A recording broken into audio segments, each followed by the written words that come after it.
I want to pray. We're going to get supposed started. to sleep there with those? It's just the pine. Oh.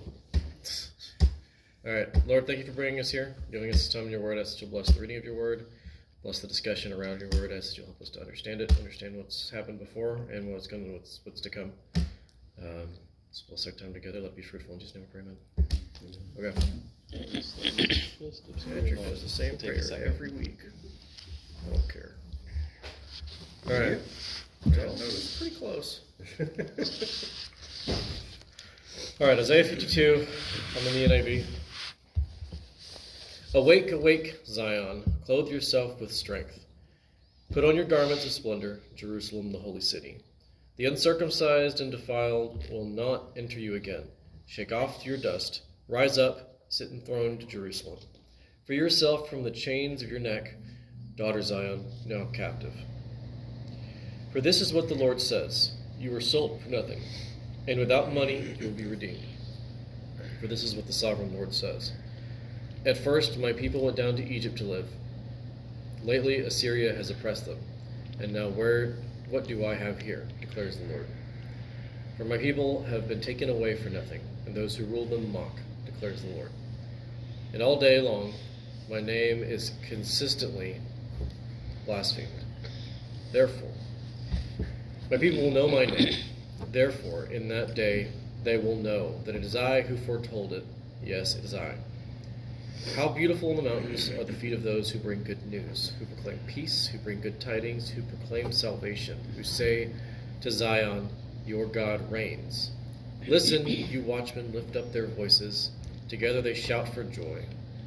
When the Lord returns to Zion, they will see it with their own eyes. Burst into songs of joy together, you ruins of Jerusalem. For the Lord has comforted his people, he has redeemed Jerusalem. The Lord will lay bare his holy arm in the sight of all the nations, and all the ends of the earth will see the salvation of our God. Depart, depart, go out from there. Touch no unclean thing. Come out from it and be pure, you who carry the articles of the Lord's house. But you will not leave in haste, or go in flight, for the Lord will go before you. The God of Israel will be your rear guard. See, my servant will act wisely. He will be raised and lifted up and highly exalted, just as there were many who were appalled at him. His appearance was so disfigured beyond that of any human being, and his form marred beyond human likeness. So he will sprinkle many nations, and kings will shut their mouths because of him. For what they were not told, they will see, and what they have not heard, they will understand. So, something that makes me think immediately, like it just clicked, ring a bell, and I could be wrong, but I don't think I am. Is 12. But you will not leave, well, actually 11 and 12. But you will leave not in haste, go in flight, Lord will be your rear guard. I'm thinking of it's in Ezra or Nehemiah. It's in one of the two. I guess Ezra probably. No, it had to be, I guess probably Nehemiah. Anyway, those two kind of blend together for me a little bit. But I think it's in Nehemiah when one of whoever the book name person is going from Persia to Jerusalem. They're trying to go fast. So they go, I want to say they basically cross from Persia to Jerusalem with effectively no guard, full of gold and treasure and everything else. And this immediately makes me think of that. Let me confirm before I make myself a liar.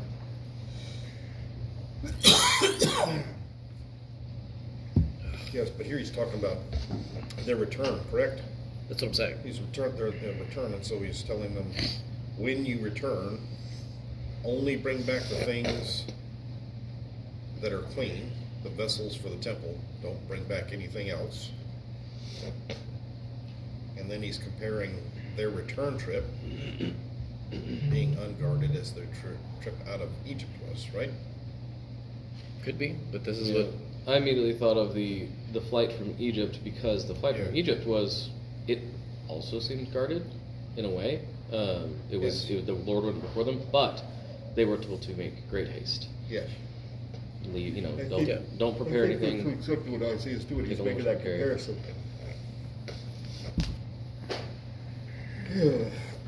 So, And then after You're that, going to be delivered from oppressors again, but this time you're going to go slowly, and I'm going to watch you, and this is orchestrated and planned. and then after that, I think we see the foreshadowing of the Messiah in 13 through 15. That's a description of the crucifixion, I believe, of the scourging and then the crucifixion.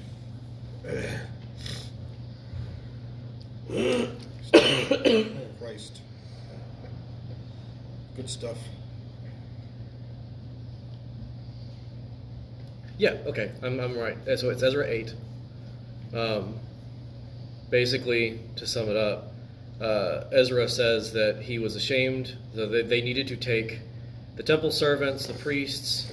They weighed 100 or 650 tenets of silver, 100 talents of gold, 20 bowls of gold valued at whatever, articles of polished bronze, and then the Levites and the priests. And Ezra, because he had already gotten a bunch of help from the king, said, I was ashamed to ask the king for soldiers and horsemen to protect us from the enemies of the road, because we told the king, the gracious hand of our God is on everyone who looks on him, but his great anger is against all who forsake him.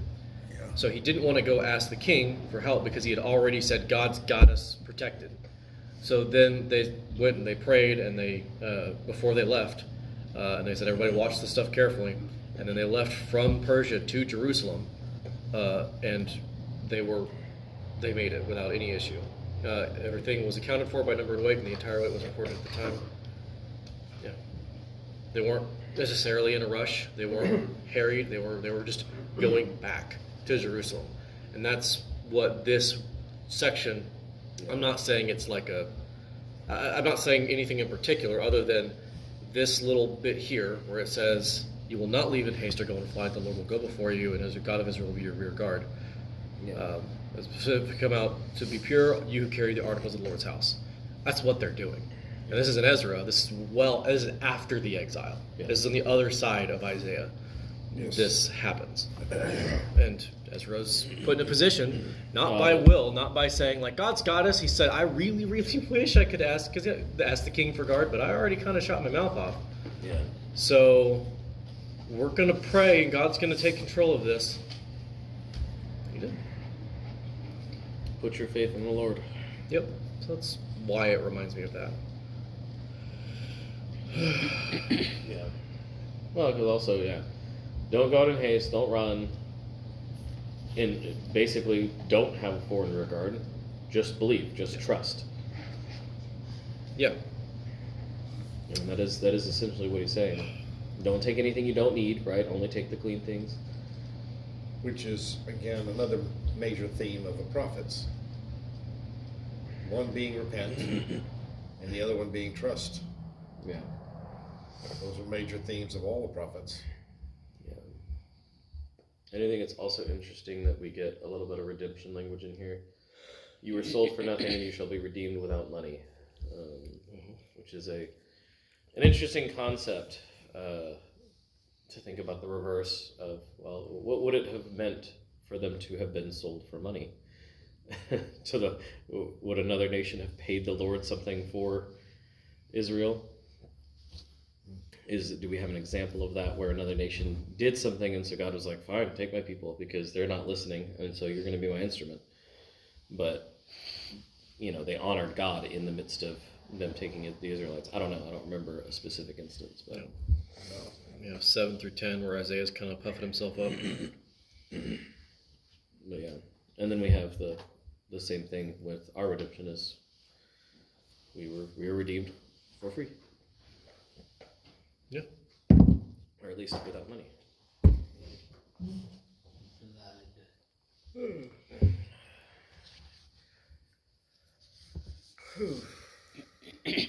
Anybody got anything, other fun things? This is really short. My talent was roughly 75 pounds. It's a lot of gold.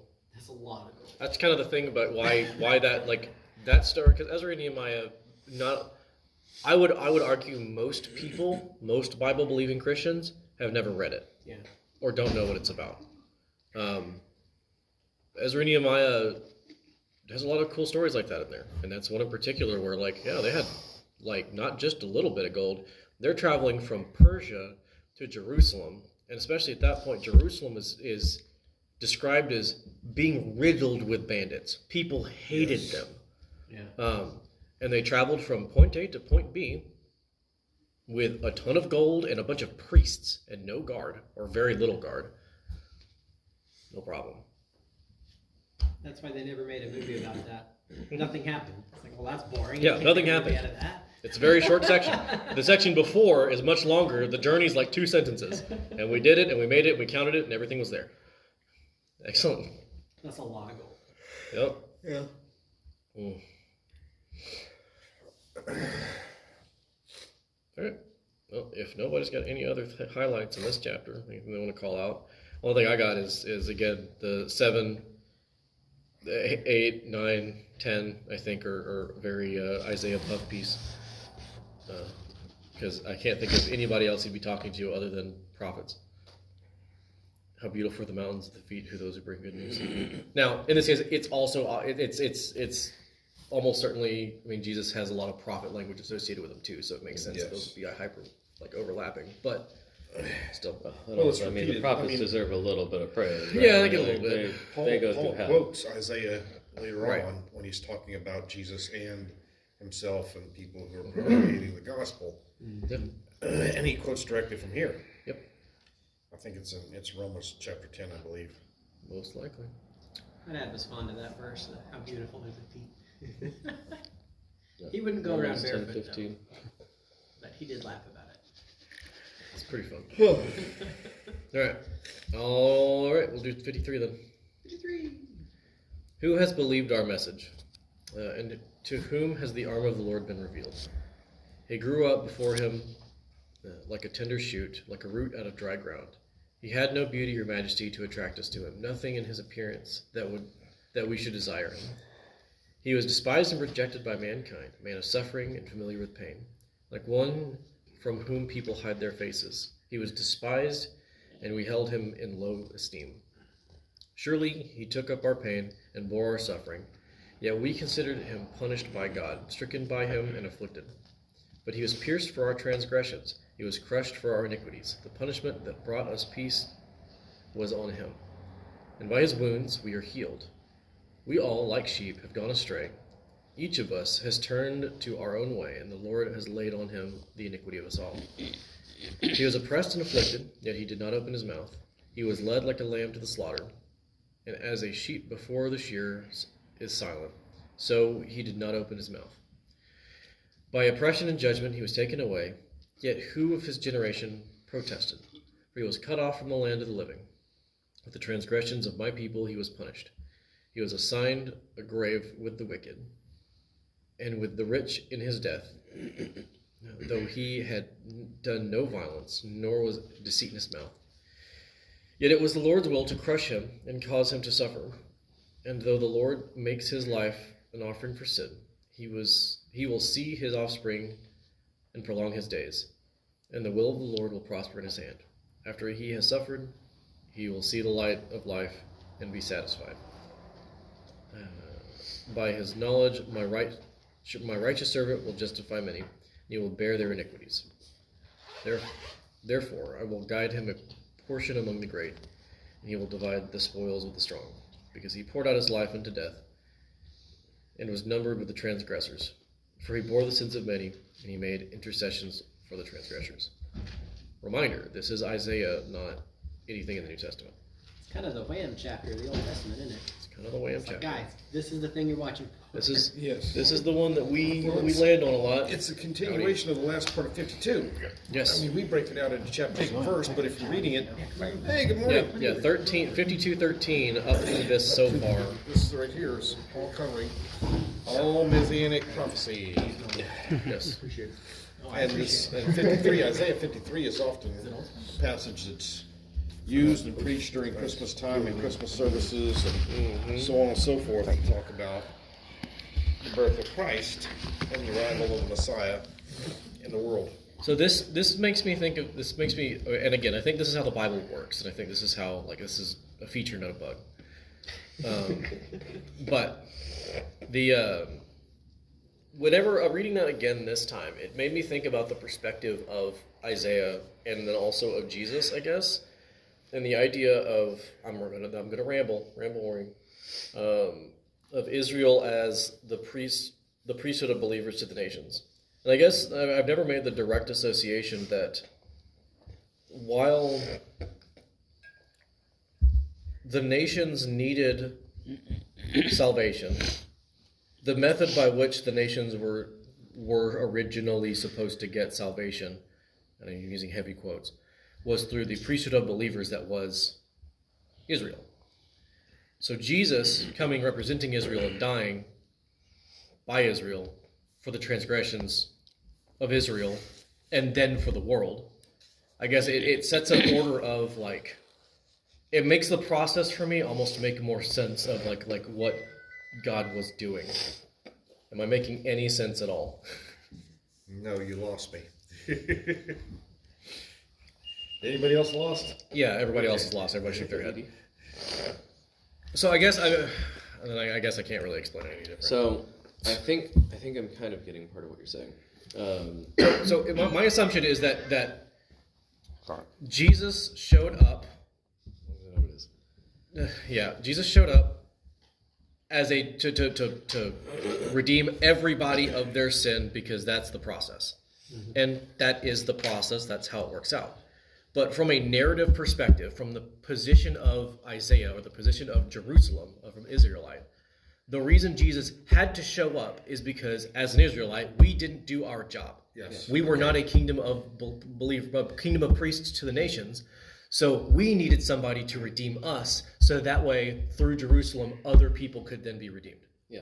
That is what I'm, like, connecting those dots. Hope for the future. It's not a big truth thing. It's how the story is framed up for the process. Yes, that would make sense from the perspective of Israel and Isaiah and the prophets. Yeah. Which is what we're reading. Which is what we're reading, yes. The Christian interpretation of the passage is often, oh, look, that's Jesus, right? It's so blatantly obvious, right? It's on the tin. It's like, that is what Jesus did. Oh, hindsight. So, yeah, but that's anachronistic because this was written before Jesus did those things. So it is an anachronism. It is something we are taking from the future and projecting into the past, which is problematic when you want to look at it fairly from the Jewish perspective. So What is the Jewish perspective on this passage? They are seeing this rendered as, and just put, instead of a man, put Israel, right? Jacob.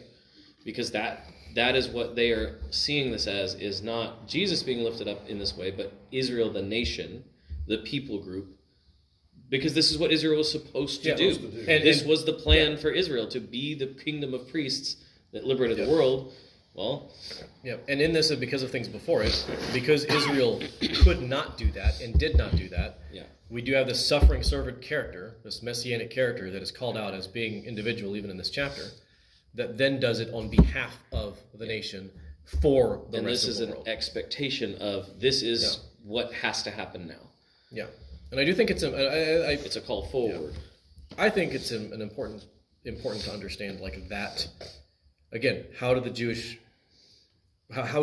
Isaiah, when writing this or proclaiming this or whatever, what was his perspective? Like, how did he view it? I think that's critically, like, not critically important. I just think it's important. It's a good detail. It's important to know how they thought about this because, well, they were first on scene when it comes to the story. Yeah. So I don't know. I imagine sometimes. And I don't know about this time, but I imagine sometimes the prophets would write something, the word of the Lord, and they're like, what does that mean? And he just looks at it and says, I don't know, that's the word of the Lord. That's what he told me.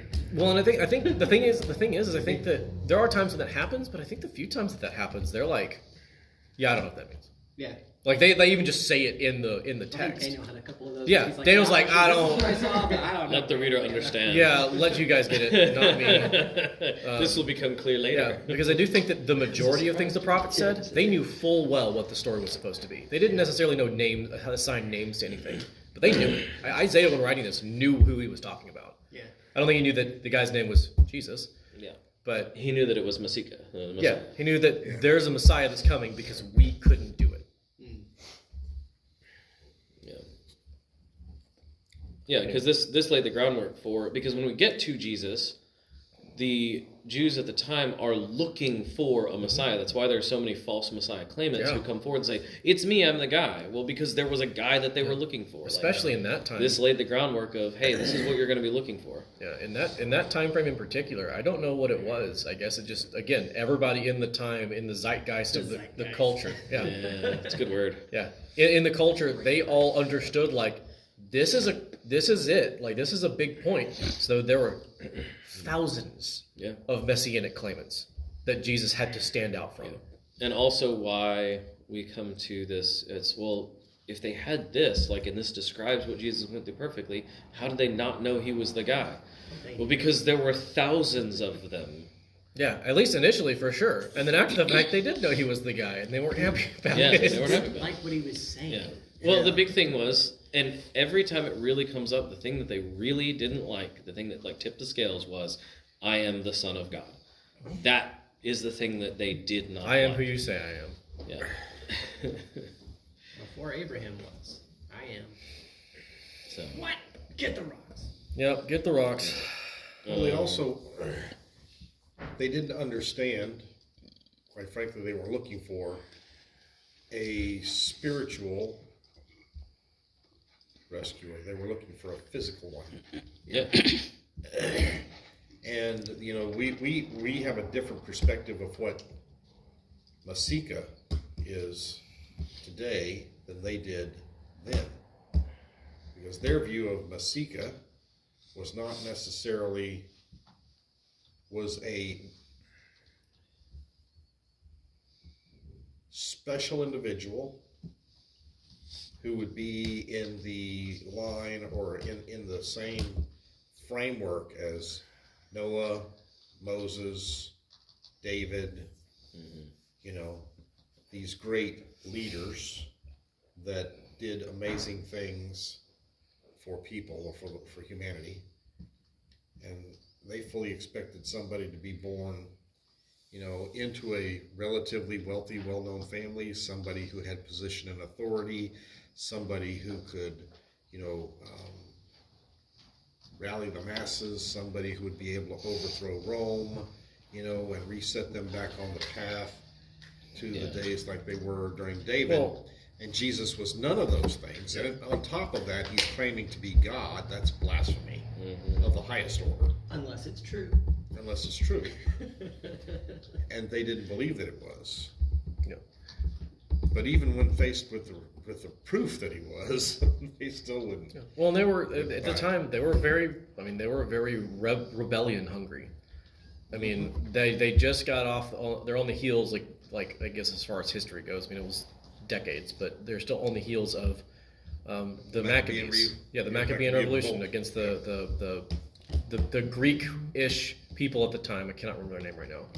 But, like, Judas Maccabees had just showed up and won an impossible fight against the Greek overlords and won them an independence that was the last time they'd been independent. And they wanted that again. And we know they wanted that again because after the, church got founded and everything happened, well, Israel did it again and went and tried to rebel against Rome and then lost. And then it was squished. Everybody Said agrees Titus. mistakes were made. Yeah. And Titus performed a scorched earth policy. So they wanted somebody to, Titus didn't. for them to be a kingdom of priests meant to literally be an independent kingdom from everybody else. Yep. And that was not God's plan for them. Israel as a whole suffered from the sin of pride. Yes, most definitely. Yeah. Well, when you're God's chosen people, if you don't have the right perspective, You certainly get you suddenly start to get a big head about it. It definitely got a big head about it. So.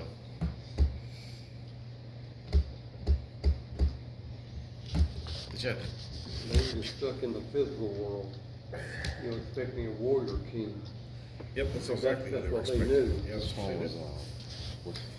So there's verse 8 there where it says, "Who can speak of his descendants?" That's another way of saying he doesn't have descendants, right? Or In verse 8, yeah, where it says, "For he was cut off from the land of the living." I saw it. Oh no, the first part says, "By oppression and judgment he was taken away, Right. and who can speak of his descendants?" So that's literally saying Jesus doesn't have descendants, right? As far as like biological children, or does that mean something else? Yes, well, it's also probably a translation. It could be. So mine, Because in my translation it says, by oppression and judgment he was taken away for his generation. And Oh. as for his generation, who considered that he was cut off out of the land of the living. yeah, my translation reads, "Yet who of his generation protested?" That, at least that my just on the read of it, that makes me think like he was put up to be sacrificed or whatever, and nobody cared. Like nobody stood in intercess for him to be like, "Oh, don't do that." Now, I'm curious now. What the original text now says why it got, because there's probably just a weird word there they didn't know how to translate. NRSV says, "Who could have imagined his future?" Very different. So that's a verse that is. Here's My what notes say to die without children was considered a tragedy. Yeah. What is a funny verse with funny words apparently. Verse 8 here in my commentary is saying, the implication is that the servant's treatment was completely unjust. The phrase is best understood as indicating the oppressive legal treatment of leading to an undeserved death sentence. The for his generation part, the servant is taken away with his generation. He symbolically takes on the role of the exiled Israelites and then out of the land of the living. The Hebrew of this phrase is best understood as a rhetorical question. Who could have mused that the servant would be cut off from the land of the living? The servant has not died, yet in his poem instead, the prophet is foreshadowing the servant's death by suggesting that it seemed improbable the servant would die. He was raised up just a little earlier. Yeah, definitely, that's my thought, rhetorical question. You know, Isaiah was asking Israel, well, who's going to tell? Yeah. Well, it does seem like it's that his descendants is the like, because I got it here on Strong's. It says like it's a revolution of time, an age, a generation, a dwelling. Yeah. Apparently, that word is a My doozy of a word, and it could be. my interlinear uses generation, but also this is like trying to read Isaiah in an interlinear is just garbled, gobbledygook garbage. Yeah. It's poetry is so hard to translate from one language to another, especially in languages. So when I studied Greek, one of the things that I think is fascinating is the word order doesn't really matter because the way that the words are formed determine which word goes with what.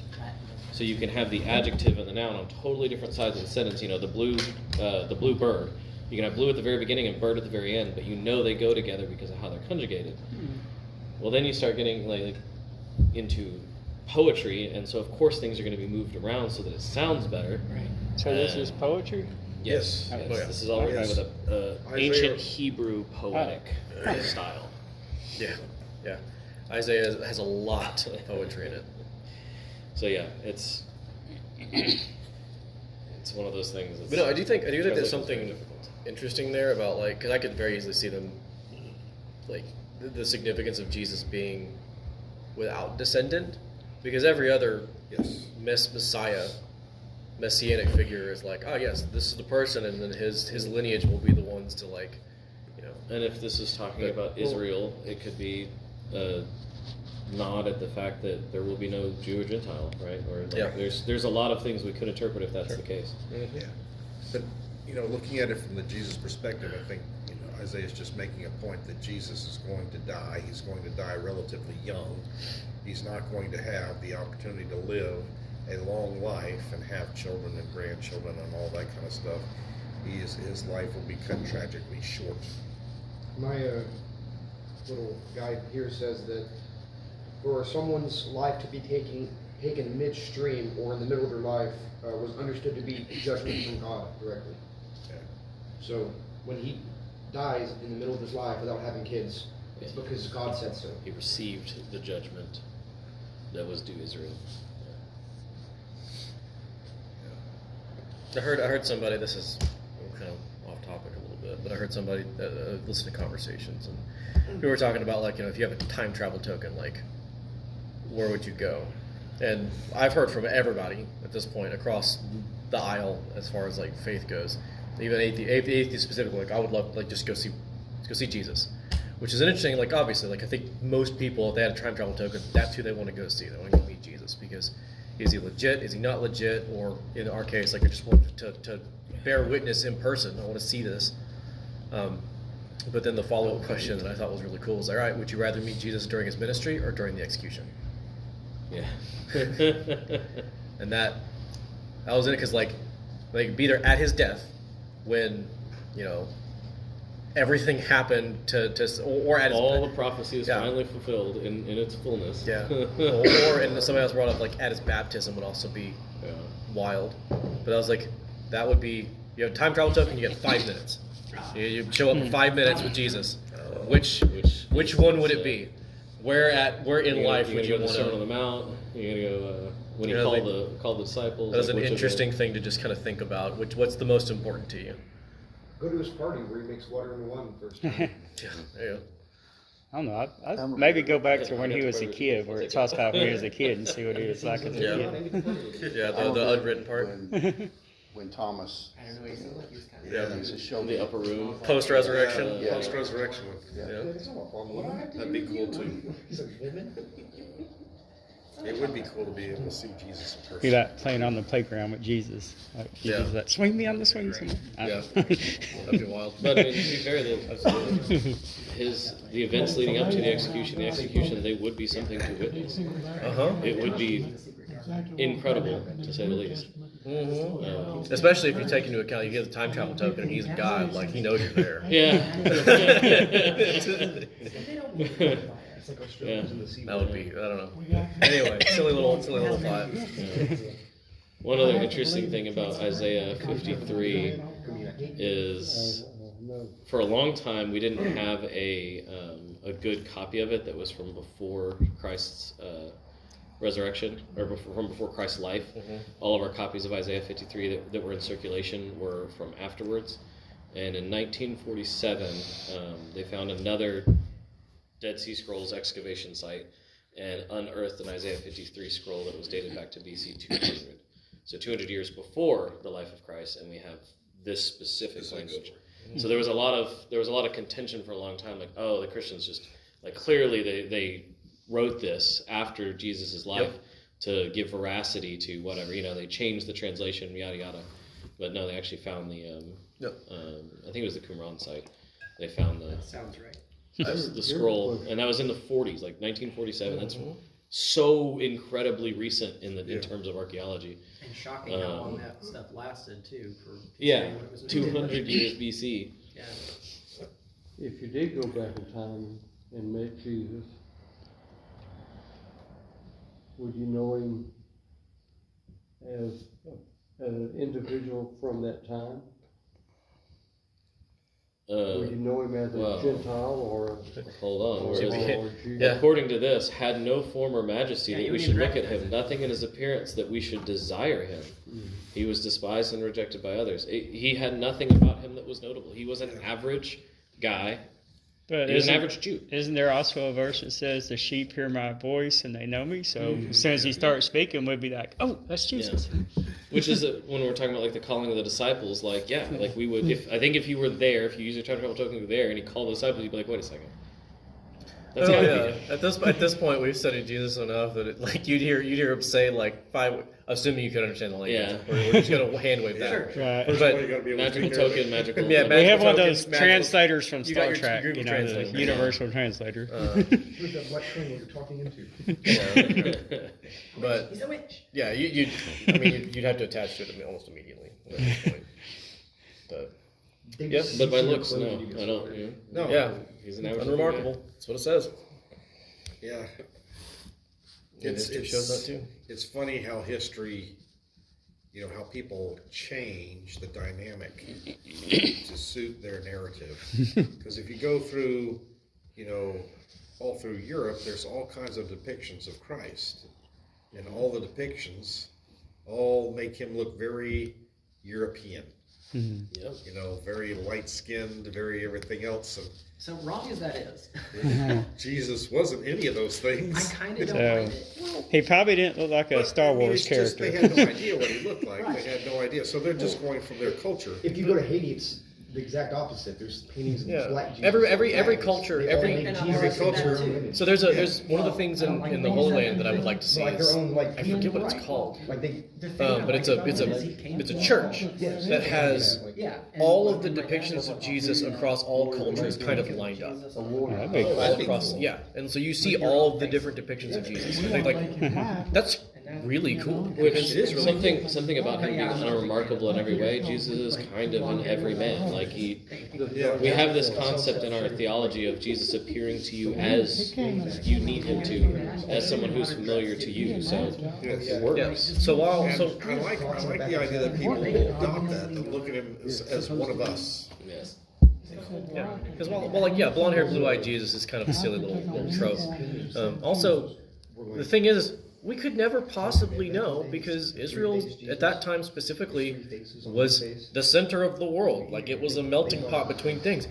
Who knows what he looked like? Because people from all walks of life like intersected into this area. Yeah. We're trying to go out now. to Israel space had so we can intermarried see so it. much at that point. Like, Yeah. paintings and burn them. And there's nothing named. Yeah. There's a Whatever he wants to strong be. What color is God? it's purple. bias towards homogeneity because we even think. I think a lot of times we think of like He's bronze, America it and we says think, so. oh, yeah, most people in America are white. I was like, no, most people in America are not white. Especially these days where a lot of people have very different Oh, that's weird. ethical heritage, or ethnic heritages that they have inherited, right? I'm made up of a bunch of different things. And my students have even asked me, like, are you white? And I was like, Yeah. do I look white? They're like, I don't know. But that's I the guess I same look thing. not white enough for them to question it. Like I have other things. I have Middle Eastern, or Mediterranean, like genes. So I guess theoretically I'm not white. Well, but I've been asked I'm the same also thing. White. Especially walking, getting real dark walking. As it turns out, though, I'm like 70% British. So Yeah. British. So it turns out I'm actually super white by those terms, but whatever. Looks are weird. Yeah. You go outside. Understanding the cultural process of each culture is important to get to the truth. Like this, we see him as white. Europeans call him as white. I'm pretty sure he was an olive-skinned man at least, at the very least. Well, it's when, we play D&D, right? In D&D, you're all playing pretend with your friends around a table. So you're doing a lot of theater of the mind when it comes to things. And whenever we're at our table and we bring up something, we talk about a character that doesn't exist but exists in this world, people have a default to what they think it's going to be unless you call out specifically that they're not that.